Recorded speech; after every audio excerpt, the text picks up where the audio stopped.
Good morning student, good morning. Myself Kailash Chotiya. मेरा नाम कैलाश चोटिया है। जैसा कि बच्चों आप मेरे से परिचित हैं और जो हमारा रघुनाथ स्कूल जो रतनगढ़ का सबसे बेस्ट स्कूल है, सबसे अच्छा स्कूल है, सबसे फेमस स्कूल है, उसकी ओर से आपको घर बैठे ऑनलाइन क्लासेज उपलब्ध करवाई जा रही है। उन ऑनलाइन क्लासेज में मैं कक्षा 12 में आपको बीएम या व्यवसाय अध्ययन है वो पढ़ा रहा हूँ। हमारा अध्याय नंबर 13 बीमा एक सामान्य परिचय है वो चल रहा है। कल हमने सामाजिक दृष्टि से या पारिवारिक दृष्टि से बीमा की उपयोगिता के बारे में पढ़ा था, या पारिवारिक या व्यक्तिगत या सामाजिक दृष्टि से बीमा की क्या उपयोगिता है। इसके बाद में हमने व्यावसायिक दृष्टि से भी बीमा के महत्व और उपयोगिता को जाना था। हमने इसके एक पॉइंट हमने पढ़ लिया, इसको हम पुनः एक बार फिर पढ़ेंगे और उसके बाद में हम आगे बढ़ेंगे। तो व्यावसायिक दृष्टि से बीमा का क्या महत्व है। आज दुनिया में कोई भी व्यवसाय नहीं है जो बीमा से अछूता है, यानी व्यवसाय का कोई क्षेत्र नहीं है जो बीमा के बिना चल सकता है। तो पीटर एफ ड्रकर ने सही कहा है कि बीमा के बिना, पीटर ड्रकर के अनुसार जो बीमा है, पीटर ड्रकर के अनुसार बीमा के बिना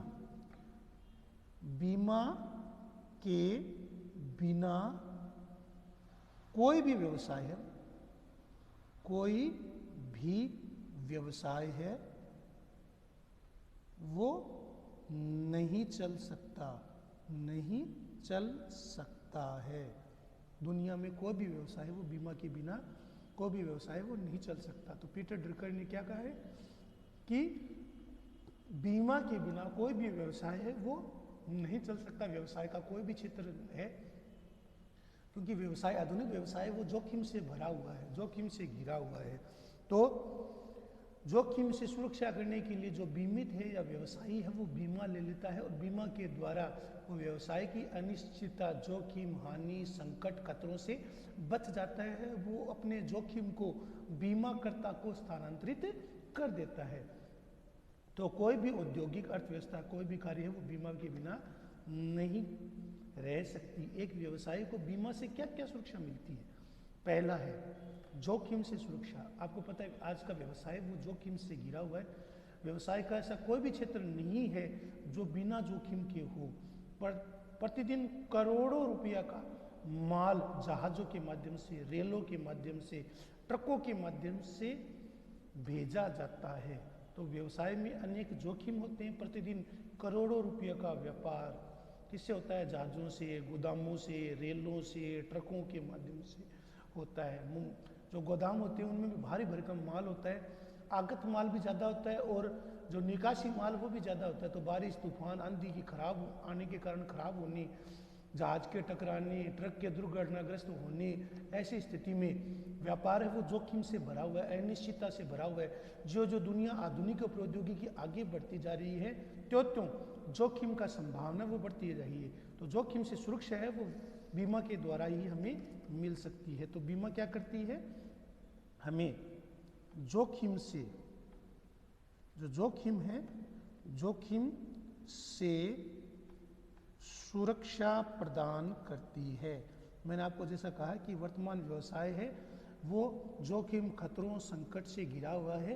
अतः इन जोखिम, खतरों, संकट से के कारण माल के खराब होने, गोदाम में सड़ जाने, जहाज के नष्ट होने, जहाज के टकराने, ट्रकों के आवाजाही में दुर्घटना होने, ट्रक के पलट जाने, आग लग जाने, अन्य प्रकार की जो दुर्घटनाएं, उनके कारण अनिश्चितता, जोखिम या खतरे हैं वो बने रहते हैं। इस अनिश्चितता, खतरे और जोखिम के कारण जो क्या होता है, जो बीमित है या व्यवसायी है वो बीमा लेकर इन अपने व्यवसाय का बीमा करवाकर आने वाले जोखिम, संकट, खतरों को, अपने जोखिम को बीमाकर्ता को स्थानांतरित कर देता है।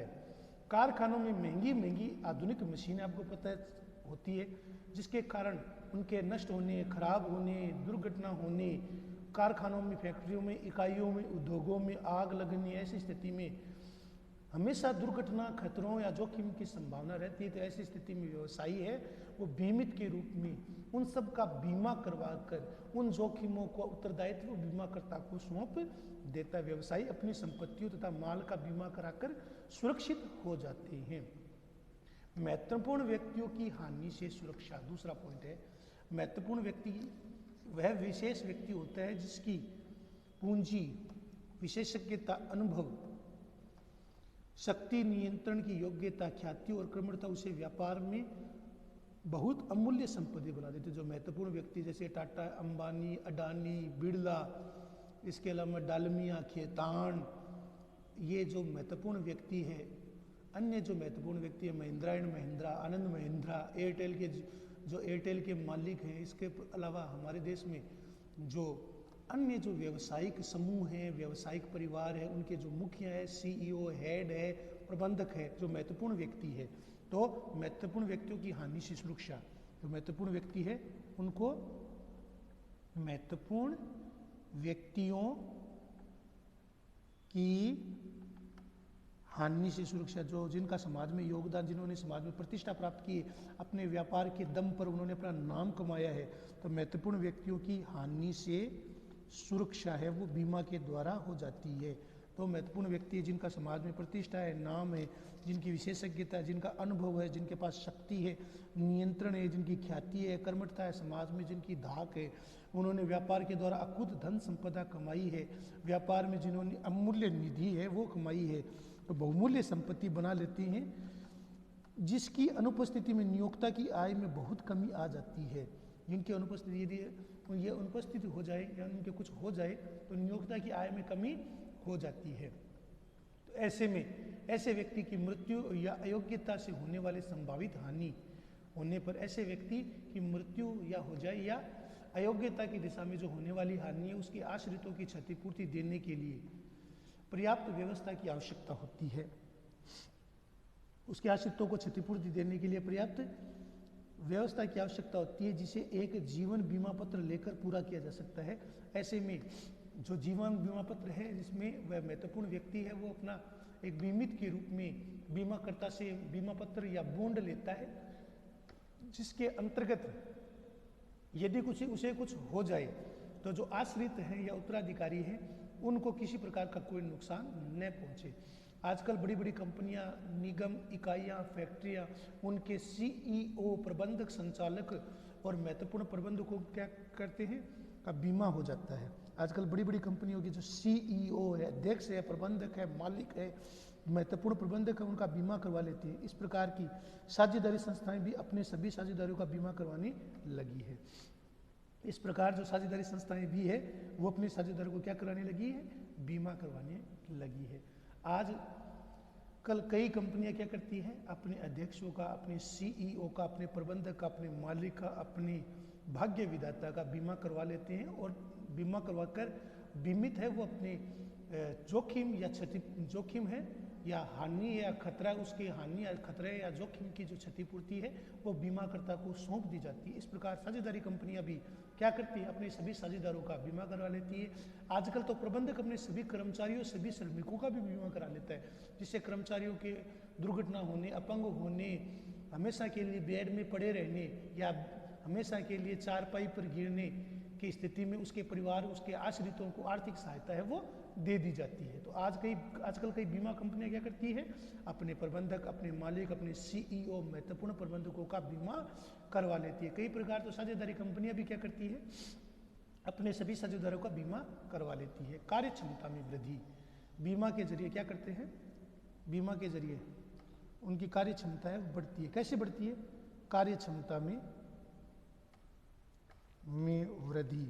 तो बीमा करवाकर बीमित के रूप में कंपनी के मालिक, प्रबंधक, सीईओ अपने क्या करते हैं, अपने जोखिम को, अपने खतरों को, अपने दुर्घटना को, उसका जो जोखिम है उसको है वो एक बीमित के रूप में बीमा लेकर अपने बीमाकर्ता को सौंप देते हैं, क्षतिपूर्ति का दायित्व सौंप देते हैं और अपने सभी प्रकार के जोखिम, चिंता, तनाव, टेंशन से मुक्त होते हैं। और जब इंसान का तनाव या टेंशन नहीं रहता वो ज़्यादा जीता है। ध्यान में रखना आपको, वही इंसान ज़्यादा जीता है जिसको चिंता नहीं है, जिसको किसी प्रकार की कोई चिंता नहीं है।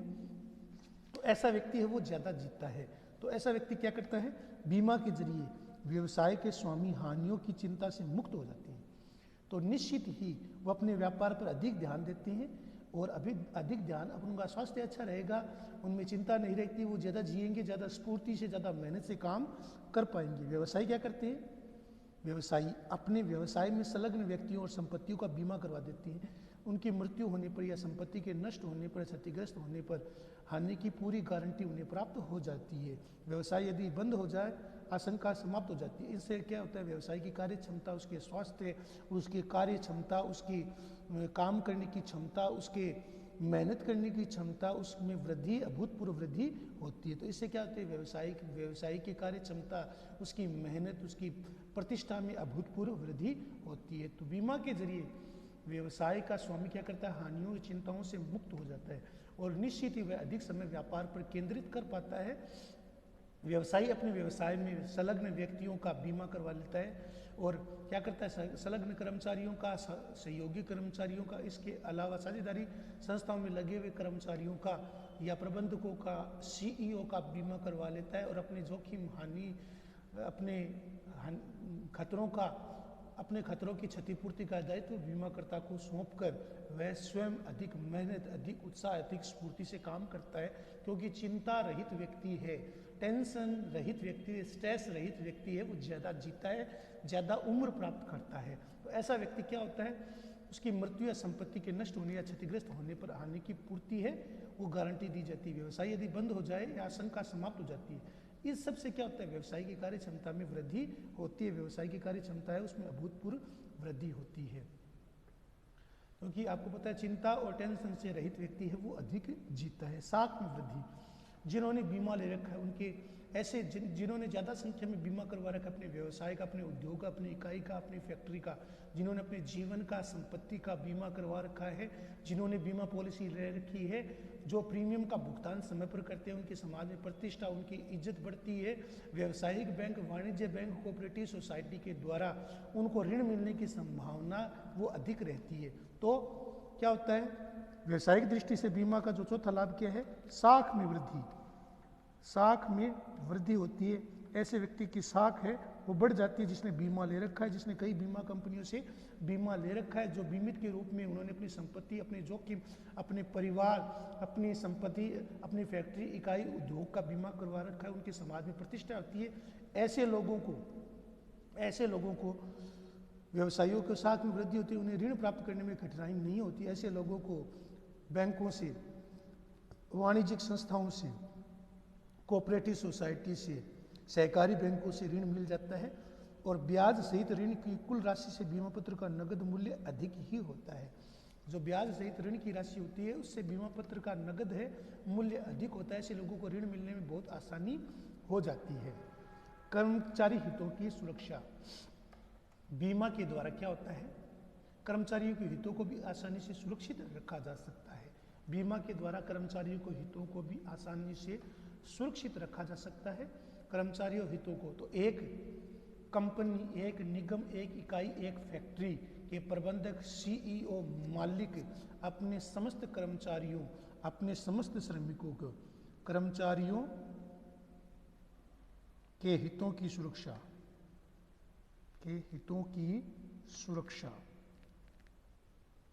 तो एक प्रबंधक है, एक मालिक है, एक सीईओ है, वो अपने समस्त अधीनस्थ कर्मचारियों और श्रमिकों का बीमा करवाकर जो होने वाला जोखिम, उस जोखिम को वो बीमाकर्ता को स्थानांतरित कर देता है। क्योंकि आपको पता है बीमा के द्वारा कर्मचारियों के हितों की आसानी से सुरक्षा होती है। कोई भी व्यवसाय में हानि की स्थिति का उसका कर्मचारियों पर विपरीत प्रभाव डाला जाता है या पड़ता है, उन्हें या तो नौकरी से हटा दिया जाता है, उनमें नौकरी से छूट दे दी जाती है, तो उन्हें प्राप्त होने वाले विभिन्न लाभ जैसे कि ग्रेजुटी, पेंशन और अन्य सेवानिवृत्ति लाभ से वंचित होना पड़ता है।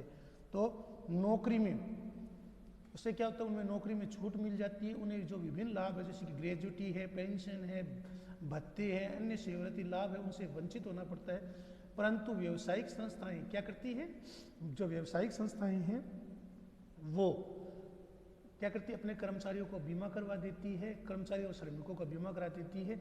ऐसी स्थिति में नौकरी के छूटने पर भी उन्हें ग्रेजुटी, पेंशन और अन्य लाभों का बीमा करवाकर उनके और उनके हितों की सुरक्षित रखा जा सकता है। तो उनके और उनके हितों को सुरक्षा प्रदान की जा सकती है, उनके और उनके हितों को रक्षा की जा सकती है। तो जैसा मैंने आपको कहा कि व्यावसायिक संस्थाएं कर्मचारियों के लिए ग्रेजुटी, पेंशन और अन्य लाभों का बीमा करवाकर उन्हें उनके हितों को सुरक्षित कर सकती है, उनके हितों को सुरक्षा प्रदान कर सकती है। तो जैसा मैंने आपको कहा है कि जो व्यावसायिक संस्था है वो अपने कर्मचारियों का, श्रमिकों का, उनकी पेंशन, उनकी ग्रेजुटी, उनकी तनख्वाह, उनकी ग्रेजुटी, पेंशन, जो अन्य लाभ है उनका बीमा करवा देती है और उन्हीं के हितों को सुरक्षित रख देती है। तो उनके हितों की सुरक्षा है वो बीमा के द्वारा हो सकती है। कर्मचारी वो सामाजिक सुरक्षा योजनाओं का आसान प्रबंधन कर सकते हैं। तो कर्मचारी क्या कर सकते हैं? बीमा के द्वारा सामाजिक सुरक्षा योजना का आसान प्रबंध कर सकते हैं। तो कर्मचारी है सामाजिक सुरक्षा है, सामाजिक जो सुरक्षा है, कर्मचारी सामाजिक जो सुरक्षा है उसका आसानी से प्रबंधन कर सकते हैं। प्रबंधन है वो कर सकते हैं, सामाजिक सुरक्षा का आसानी से प्रबंधन है वो कर सकते हैं। तो भारत में अनेक ऐसे कानून हैं जिसके अनुसार सेवा नियोजकों को अपने कर्मचारियों को सामाजिक सुरक्षा और सहायता की व्यवस्था करनी पड़ती है।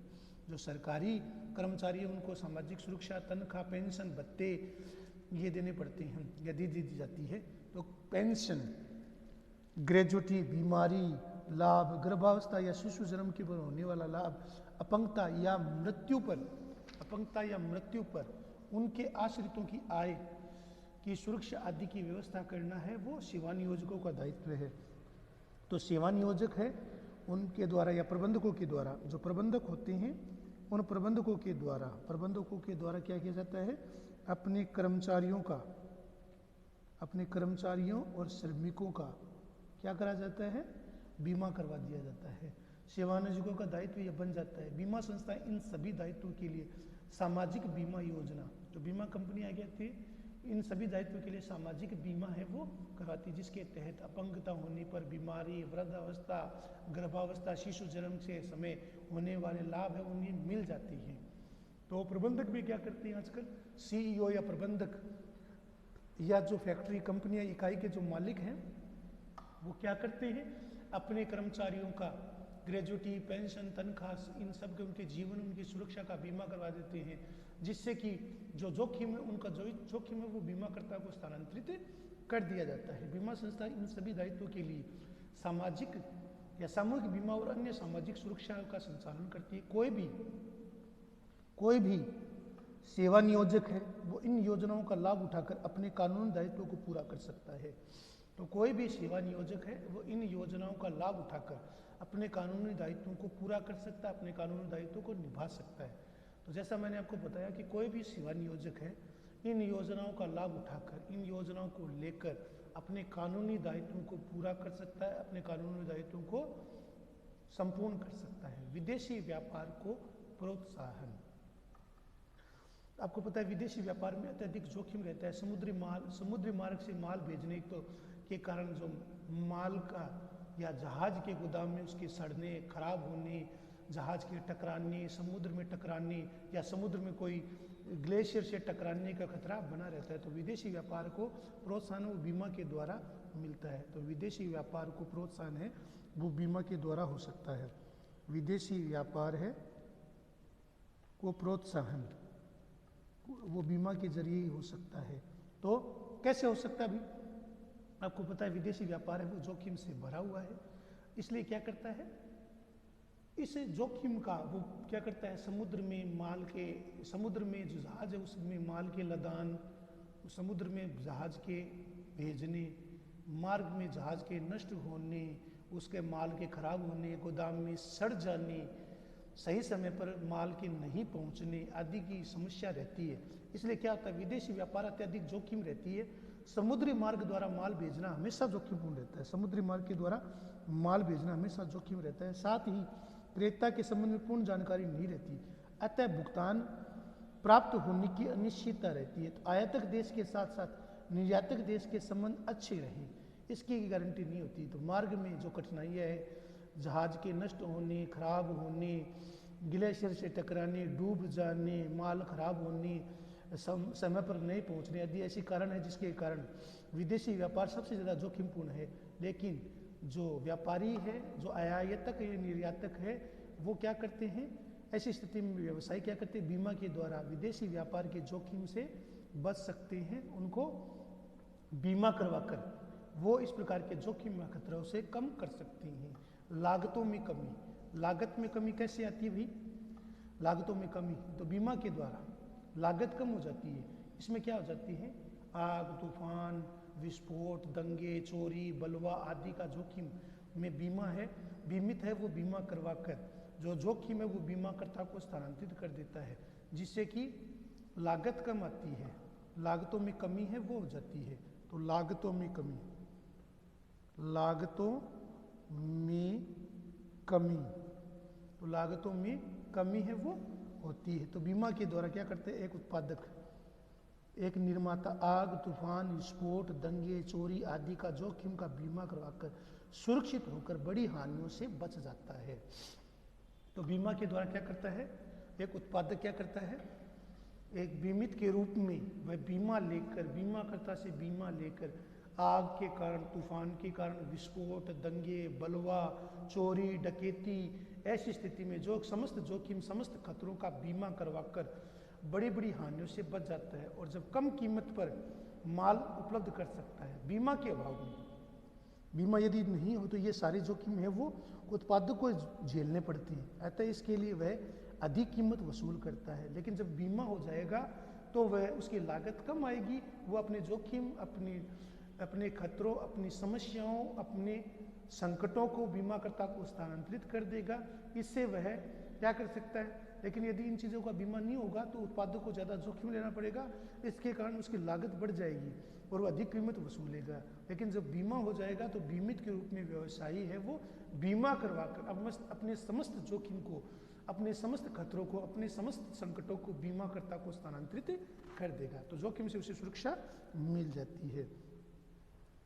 औद्योगिकरण के लिए आधारभूत ढांचा के विकास में सहायक, तो बीमा संस्थाएं क्या करती है, देश में शक्ति, परिवहन, संचार, औद्योगिक संपदा, बांध, पुल आदि साधनों के विकास के लिए भारी मात्रा में धनराशि उपलब्ध कराती है। जो क्या होता है, औद्योगिकरण के लिए आधारभूत ढांचे के विकास में सहायक है। तो बीमा है वो देश का आधारभूत ढांचा कैसे विकसित हो, देश में औद्योगिकरण का, देश में औद्योगिकरण कैसे बढ़े, देश में औद्योगिकरण का वातावरण कैसे तैयार हो। तो देश में औद्योगिकरण के लिए, देश में उद्योगों के विस्तार के लिए आधारभूत ढांचा किसे कहते हैं, इंफ्रास्ट्रक्चर, जिसमें सड़क, पुल, बांध आधारभूत ढांचा है वो तैयार हो जाता है। तो सड़क, पुल, बांध, इसके अलावा जल, इसके अलावा बिजली की उपलब्धता, पानी की उपलब्धता, ये भी आवश्यक है। तो देश में औद्योगिकरण, टैक्सों में कमी, ये टैक्सों की अंतर्गत कमी है वो भी जरूरी है। तो देश में औद्योगिक आधारभूत ढांचा कब तैयार होगा, जब देश में इंफ्रास्ट्रक्चर शानदार हो, सड़कें, हाईवे शानदार हो, परिवहन साधन सुलभ हो, इसके अलावा कच्चे माल की आसानी से उपलब्धता हो, बिजली सस्ती हो, पानी की उपलब्धता हो, फैक्ट्रियों, कारखाने, इकाइयों में उनका बीमा हो, तो देश में औद्योगिक ढांचा है वो विकास करेगा। तो बीमा संस्था क्या करती है, देश में शक्ति, परिवहन, संचार, औद्योगिक संपदा, बांध, पुल आदि साधनों के विकास के लिए भारी मात्रा में धनराशि उपलब्ध कराती है। तो बीमा संस्था क्या करती है, ये बीमा विभिन्न संस्थाएं हैं, वो विभिन्न व्यावसायिक समूह को, इंफ्रास्ट्रक्चर में लगे हुए समूह को, संस्थाओं को, कंपनियों को भारी मात्रा में उनके परिवहन, संचार, औद्योगिक संपदा, बांध, पुल, सड़क, हाईवे, बिजली, पानी आदि के विकास के लिए भारी धनराशि इन्वेस्ट करती है, जिससे देश में औद्योगिक ढांचा है वो मजबूत होता है, देश में औद्योगिक ढांचा विकसित करने में उसे सहायता मिलती है। तो देश में औद्योगिक ढांचा तभी मजबूत होगा जब बीमा कंपनियां इस क्षेत्र में ज़्यादा निवेश करेगी, जिससे कि व्यवसायियों को, उद्योगपतियों को, व्यापारियों को लाभ हो, प्रबंधकों को लाभ हो, सीईओ को लाभ हो, जिसके द्वारा परिवहन की व्यवस्था शानदार हो, हाईवे अच्छे हो, सुलभ सड़कें हो, बांध हो, अच्छे पुल हो, सस्ती बिजली हो, बिजली की आसानी से उपलब्धता हो, बिजली में कट ऑफ नहीं हो, पानी आसानी से उपलब्ध हो जाए, तो ये जो टैक्स का बोझ है वो कम से कम हो, तो जिससे देश में उद्योगों के लिए आधारभूत ढांचा है वो विकसित करने में सहायता मिलती है। अगला हमारा बिंदु है, आज का लास्ट है, नागरिक दायित्व से सुरक्षा। वर्तमान का युग है वो औद्योगिक प्रतिष्ठा का युग है। इसके अंतर्गत इससे क्या होती है, नागरिक दायित्व है वो सुरक्षित रखने आवश्यक है। तो नागरिक दायित्वों से सुरक्षा, नागरिक दायित्व सुरक्षित कैसे रहेंगे? तो नागरिक दायित्व ऐसे सुरक्षित रहेंगे कि आजकल का जो वातावरण है वो विषैला अनेक जहरीली गैसें हैं वो वातावरण में फैली रहती है, अनेक जहरीली गैसें हैं वो वातावरण में हमेशा रहती है, जिसके कारण नागरिक दायित्व है उनसे सुरक्षा के लिए बीमा बहुत ही जरूरी है। वर्तमान युग में औद्योगिक प्रतिष्ठान निर्माण प्रक्रिया के फलस्वरूप जो उद्योग है, इकाइयाँ, फैक्ट्रियाँ, कारखाने, वो उनमें से विषैली गैस, रासायनिक द्रव्य, विषाक्त पानी है वो नदियों, पानी, झीलों में छोड़ा जाता है। आसपास के उनके व्यक्तियों का जो वातावरण है वो जहरीला हो जाता है, जिसके कारण आसपास के जो व्यक्तियों के स्वास्थ्य है उनको क्षति पहुंचती है, हानि होती है, भूमि के बंजर होने, फसल के नष्ट होने या उनके खराब होने का खतरा होता है। ऐसी स्थिति में जमीन का, संपत्ति का, प्लॉट का, खेती का, खरीफ बीमा आदि का बीमा करवाकर व्यक्ति अपने सामाजिक और नागरिक दायित्वों से सुरक्षा प्राप्त कर लेता है। तो नागरिक दायित्वों से सुरक्षा के फलस्वरूप उद्योग है, व्यापार है, वो निर्विघ्न संचालन हो सकता है और स्थानीय समुदाय का उसमें सहयोग भी प्राप्त किया जा सकता है।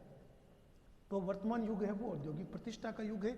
इसमें अनेक प्रकार के खतरे हैं, आसपास का वातावरण के खराब होने, दूषित जल, हानिकारक केमिकल, इंसेक्टिसाइड, पेस्टिसाइड के जमीन में मिलने, जमीन के बंजर होने, फसल के नष्ट होने, आसपास का वातावरण उसमें जहरीले गैसें, रासायनिक द्रव्य छोड़े जाते हैं, जिसके कारण आसपास रहने वाली जो आवासीय बस्ती हैं वहाँ के लोगों के स्वास्थ्य और उनकी भूमि, उनकी फसलों पर दुष्प्रभाव पड़ता है। ऐसी स्थिति में भूमि का व्यक्ति अपने जीवन का और फसल का बीमा करवाकर इन प्रकार के समस्त जोखिमों से मुक्त हो जाता है, अपने दायित्वों से सुरक्षा प्राप्त कर लेता है। नागरिक दायित्वों से सुरक्षा के फलस्वरूप उद्योग और व्यापार है वो निर्विघ्न संचालन में स्थानीय समुदाय का महत्वपूर्ण रोल है हो जाता है, स्थानीय समुदाय की महत्वपूर्ण भूमिका हो जाती है। तो जैसा मैंने आपको बताया है बेटा, नागरिक दायित्व से सुरक्षा, इसके अलावा 9वां पॉइंट औद्योगिकरण के आधारभूत ढांचा है वो बीमा कंपनियां करती है, जिसके तहत परिवहन, संचार, रेलवे, हाईवे, सुपर हाईवे, इसके अलावा सस्ती बिजली, सस्ता कच्चा माल, पानी की उपलब्धता, टैक्सों की कमी, उनका जो आधारभूत ढांचा है वो बीमा कंपनियां करती है। बीमा कंपनियां इसके लिए भारी मात्रा में धनराशि उपलब्ध कराती है, जिससे में देश में इंफ्रास्ट्रक्चर, औद्योगिक ढांचा है वो कुशलता से विकसित होता है, देश में औद्योगिक ढांचा है वो तेज गति से आगे बढ़ता है। देश में इंफ्रास्ट्रक्चर यदि बढ़ेगा तो फॉरेन डायरेक्ट इन्वेस्टमेंट, FDI भी देश में ज़्यादा आता है और विदेशी कंपनियां भारत में निवेश करने के लिए लालायित रहती है। तो जैसे मैंने आपको आज 10 बिंदुओं में बताया है, व्यवसाय की दृष्टि से बीमा के महत्व, इसके 10 बिंदु आपको बताएं, इसको लिखना है, याद करना है, ये आपका होमवर्क है। धन्यवाद।